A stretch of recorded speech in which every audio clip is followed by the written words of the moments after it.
Kitab Rut pasal 1. Rut dan Naomi. Pada zaman para hakim memerintah, ada kelaparan di tanah Israel. Lalu pergilah seorang dari Betlehem Yehuda beserta istrinya dan kedua anaknya laki-laki ke daerah Moab untuk menetap di sana sebagai orang asing. Nama orang itu ialah Elimelech, nama istrinya Naomi, dan nama kedua anaknya Mahlon dan Kilion. Semuanya orang-orang Efrata dari Betlehem Yehuda. Dan setelah sampai ke daerah Moab, diamlah mereka di sana. Kemudian matilah Elimelech, suami Naomi, sehingga perempuan itu tertinggal dengan kedua anaknya. Keduanya mengambil perempuan Moab. Yang pertama bernama Orpa, yang kedua bernama Rut. Dan mereka diam di situ, kira-kira 10 tahun lamanya. Lalu matilah juga keduanya, yakni Mahlon dan Kilion. Sehingga perempuan itu kehilangan kedua anaknya dan suaminya. Kemudian berkemaslah ia dengan kedua menantunya, dan ia pulang dari daerah Moab. Sebab di daerah Moab, ia mendengar bahwa Tuhan telah memperhatikan umatnya dan memberikan makanan kepada mereka. Maka berangkatlah ia dari tempat tinggalnya itu, bersama-sama dengan kedua menantunya. Ketika mereka sedang di jalan untuk pulang ke tanah Yehuda, berkatalah Naomi kepada kedua menantunya itu, "Pergilah, pulanglah masing-masing ke rumah ibunya. Tuhan kiranya menunjukkan kasih-Nya kepadamu, seperti yang kamu tunjukkan kepada orang-orang yang telah mati itu dan kepadaku. Kiranya atas karunia Tuhan, kamu mendapat tempat perlindungan, masing-masing di rumah suaminya." Lalu diciumnyalah mereka, tetapi mereka menangis dengan suara keras dan berkata kepadanya, "Tidak, kami ikut dengan engkau pulang kepada bangsamu." Tetapi Naomi berkata, "Pulanglah anak-anakku. Mengapakah kamu turut dengan aku?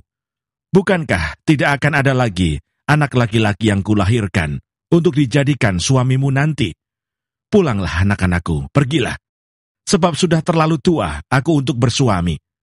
Seandainya, pikirku, ada harapan bagiku, dan sekalipun malam ini aku bersuami, bahkan sekalipun aku masih melahirkan anak laki-laki, masakan kamu menanti sampai mereka dewasa?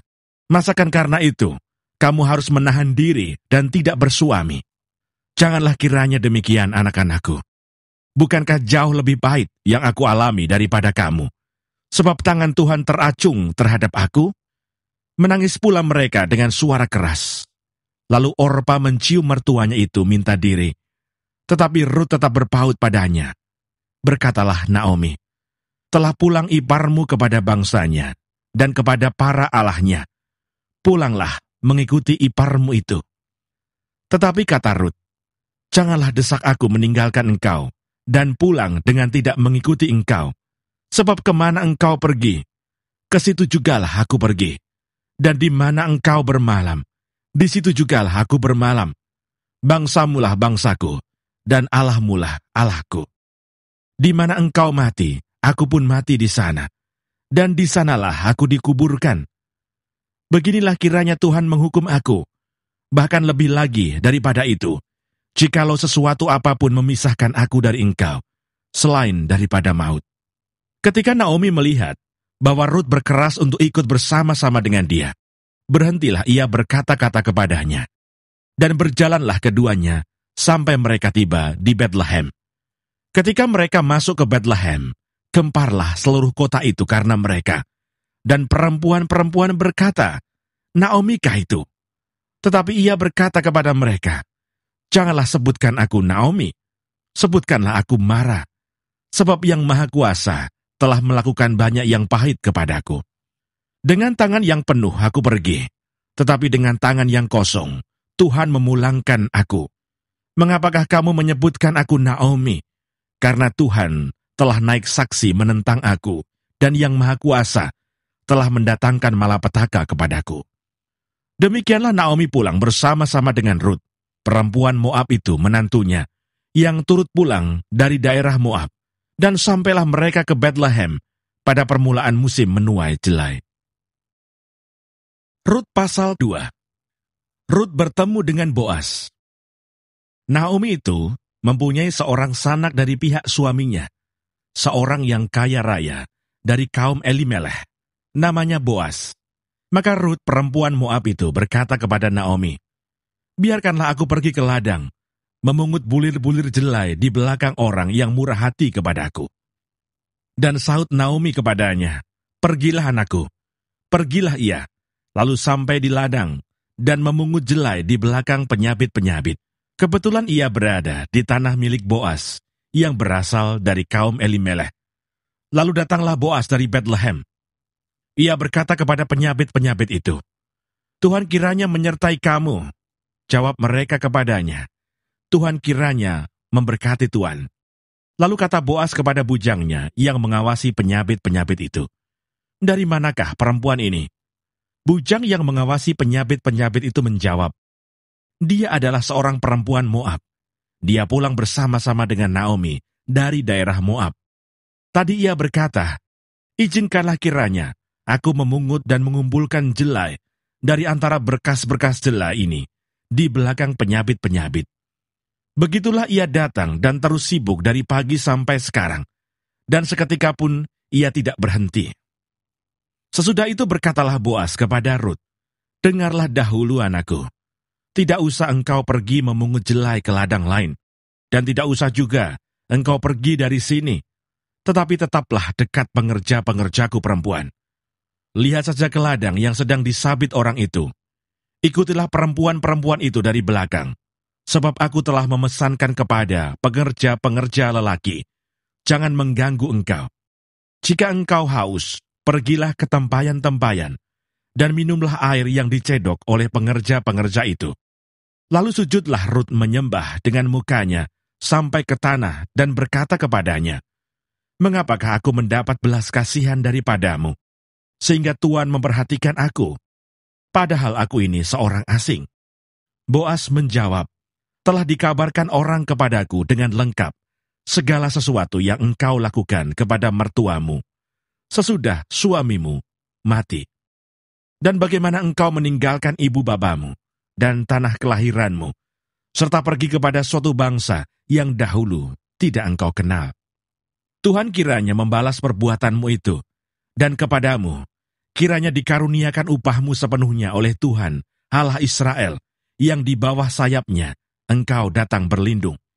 Kemudian berkatalah Rut, "Memang aku mendapat belas kasihan daripadamu, ya Tuhanku, sebab Tuhan telah menghiburkan aku, dan telah menenangkan hati hambamu ini, walaupun aku tidak sama seperti salah seorang hamba-hambamu perempuan." Ketika sudah waktu makan, berkatalah Boas kepadanya, "Datanglah kemari, makanlah roti ini, dan celupkanlah suapmu ke dalam cuka ini." Lalu duduklah ia di sisi penyabit-penyabit itu. Dan Boas mengunjukkan bertih gandum kepadanya. Makanlah Rut sampai kenyang, bahkan ada sisanya. Setelah ia bangun untuk memungut pula, maka Boas memerintahkan kepada pengerja-pengerjanya, "Dari antara berkas-berkas itu pun, ia boleh memungut, janganlah ia diganggu. Bahkan haruslah kamu dengan sengaja menarik sedikit-sedikit dari onggokan jelai itu untuk dia dan meninggalkannya, supaya dipungutnya. Janganlah berlaku kasar terhadap dia." Maka ia memungut di ladang sampai petang. Lalu ia mengirik yang dipungutnya itu, dan ada kira-kira seeva jelai banyaknya. Diangkatnyalah itu. Lalu masuklah ia ke kota. Ketika mertuanya melihat apa yang dipungutnya itu, dan ketika dikeluarkannya dan diberikannya kepada mertuanya, sisa yang ada setelah kenyang itu, maka berkatalah mertuanya kepadanya, "Di mana engkau memungut, dan di mana engkau bekerja hari ini? Diberkatilah kiranya orang yang telah memperhatikan engkau itu." Lalu diceritakannya lah kepada mertuanya itu, pada siapa ia bekerja, katanya, "Nama orang pada siapa aku bekerja hari ini, ialah Boas." Sesudah itu berkatalah Naomi kepada menantunya, "Diberkatilah kiranya orang itu oleh Tuhan, yang rela mengaruniakan kasih setianya kepada orang-orang yang hidup dan yang mati." Lagi kata Naomi kepadanya, "Orang itu kaum kerabat kita. Dialah salah seorang yang wajib menebus kita." Lalu kata Rut, perempuan Moab itu, "Lagi pula ia berkata kepadaku, tetaplah dekat pengerja-pengerjaku, sampai mereka menyelesaikan seluruh penyabitan ladangku. Lalu berkatalah Naomi kepada Rut menantunya itu, "Ya anakku, sebaiknya engkau keluar bersama-sama dengan pengerja-pengerjanya perempuan, supaya engkau jangan disusahi orang di ladang lain." Demikianlah Rut tetap dekat pada pengerja-pengerja perempuan Boas untuk memungut sampai musim menuai jelai dan musim menuai gandum telah berakhir. Dan selama itu, ia tinggal pada mertuanya. Rut pasal 3. Rut dan Boas di tempat pengirikan. Lalu Naomi mertuanya itu berkata kepadanya, "Anakku, apakah tidak ada baiknya jika aku mencari tempat perlindungan bagimu, supaya engkau berbahagia? Maka sekarang, bukankah Boas, yang pengerja-pengerjanya perempuan telah kau temani itu, adalah sanak kita? Dia pada malam ini menambi jelai di tempat pengirikan. Maka mandilah dan beruraplah. Pakailah pakaian bagusmu, dan pergilah ke tempat pengirikan itu. Tetapi janganlah engkau ketahuan kepada orang itu sebelum ia selesai makan dan minum. Jika ia membaringkan diri tidur, haruslah engkau perhatikan baik-baik tempat ia berbaring. Kemudian datanglah dekat, singkapkanlah selimut dari kakinya, dan berbaringlah di sana. Maka ia akan memberitahukan kepadamu apa yang harus kau lakukan." Lalu kata Rut kepadanya, "Segala yang engkau katakan itu akan kulakukan." Sesudah itu pergilah ia ke tempat pengirikan, dan dilakukannya tepat seperti yang diperintahkan mertuanya kepadanya. Setelah Boas habis makan dan minum dan hatinya gembira, datanglah ia untuk membaringkan diri, tidur pada ujung timbunan jelai itu. Kemudian datanglah perempuan itu dekat dengan diam-diam. Disingkapkannyalah selimut dari kaki Boas, dan berbaringlah ia di situ. Pada waktu tengah malam, dengan terkejut terjagalah orang itu, lalu meraba-raba ke sekelilingnya, dan ternyata ada seorang perempuan berbaring di sebelah kakinya. Bertanyalah ia, "Siapakah engkau ini?" Jawabnya, "Aku Rut hambamu. Kembangkanlah kiranya sayapmu, melindungi hambamu ini, sebab engkaulah seorang kaum yang wajib menebus kami." Lalu katanya, "Diberkatilah kiranya engkau oleh Tuhan, ya anakku. Sekarang engkau menunjukkan kasihmu lebih nyata lagi daripada yang pertama kali itu, karena engkau tidak mengejar-ngejar orang-orang muda, baik yang miskin maupun yang kaya. Oleh sebab itu anakku, janganlah takut. Segala yang kau katakan itu akan kulakukan kepadamu, sebab setiap orang dalam kota kami tahu bahwa engkau seorang perempuan baik-baik. Maka sekarang memang aku seorang kaum yang wajib menebus, tetapi walaupun demikian masih ada lagi seorang penebus yang lebih dekat daripadaku. Tinggallah di sini malam ini dan besok pagi. Jika ia mau menebus engkau, baik, biarlah ia menebus. Tetapi jika ia tidak suka menebus engkau, maka akulah yang akan menebus engkau. Demi Tuhan yang hidup. Berbaring sajalah tidur sampai pagi." Jadi berbaringlah ia tidur di sebelah kakinya sampai pagi. Lalu bangunlah ia, sebelum orang dapat kenal mengenal, sebab kata Boas, "Janganlah diketahui orang bahwa seorang perempuan datang ke tempat pengirikan." Lagi katanya, "Berikanlah selendang yang engkau pakai itu, dan tadahkanlah itu." Lalu ditadahkannya selendang itu. Kemudian ditakarnyalah 6 takar jelai ke dalam selendang itu. Sesudah itu, pergilah Boas ke kota. Setelah perempuan itu sampai kepada mertuanya, berkatalah mertuanya itu, "Bagaimana anakku?" Lalu diceritakannya semua yang dilakukan orang itu kepadanya, serta berkata, "Yang 6 takar jelai ini diberikannya kepadaku, sebab katanya, engkau tidak boleh pulang kepada mertuamu dengan tangan hampa." Lalu kata mertuanya itu, "Duduk sajalah menanti anakku, sampai engkau mengetahui bagaimana kesudahan perkara itu, sebab orang itu tidak akan berhenti sebelum diselesaikannya perkara itu pada hari ini juga." Rut pasal 4. Rut menjadi istri Boas. Boas telah pergi ke pintu gerbang dan duduk di sana. Kebetulan lewatlah penebus yang disebutkan Boas itu. Lalu berkatalah Boas, "Hai saudara, datanglah dahulu kemari, duduklah di sini." Maka datanglah ia, lalu duduk. Kemudian dipilihnyalah 10 orang dari para tua-tua kota itu, dan berkata, "Duduklah kamu di sini." Maka duduklah mereka. Lalu berkatalah ia kepada penebus itu, "Tanah milik kepunyaan saudara kita, Elimeleh, hendak dijual oleh Naomi, yang telah pulang dari daerah Moab. Jadi pikirku, baik juga hal itu kusampaikan kepadamu sebagai berikut. Belilah tanah itu di depan orang-orang yang duduk di sini, dan di depan para tua-tua bangsa kita. Jika engkau mau menebusnya, tebuslah. Tetapi jika engkau tidak mau menebusnya, beritahukanlah kepadaku, supaya aku tahu. Sebab tidak ada orang yang dapat menebusnya, kecuali engkau. Dan sesudah engkau, aku." Lalu berkatalah ia, "Aku akan menebusnya." Tetapi kata Boas, "Pada waktu engkau membeli tanah itu dari tangan Naomi, engkau memperoleh Rut juga, perempuan Moab, istri orang yang telah mati itu, untuk menegakkan nama orang itu di atas milik pusakanya." Lalu berkatalah penebus itu, "Jika demikian, aku ini tidak dapat menebusnya, sebab aku akan merusakkan milik pusakaku sendiri. Aku mengharap engkau menebus apa yang seharusnya aku tebus, sebab aku tidak dapat menebusnya." Beginilah kebiasaan dahulu di Israel dalam hal menebus dan menukar. Setiap kali orang hendak menguatkan sesuatu perkara, maka yang seseorang menanggalkan kasutnya sebelah dan memberikannya kepada yang lain. Demikianlah caranya orang mensahkan perkara di Israel. Lalu penebus itu berkata kepada Boas, "Engkau saja yang membelinya."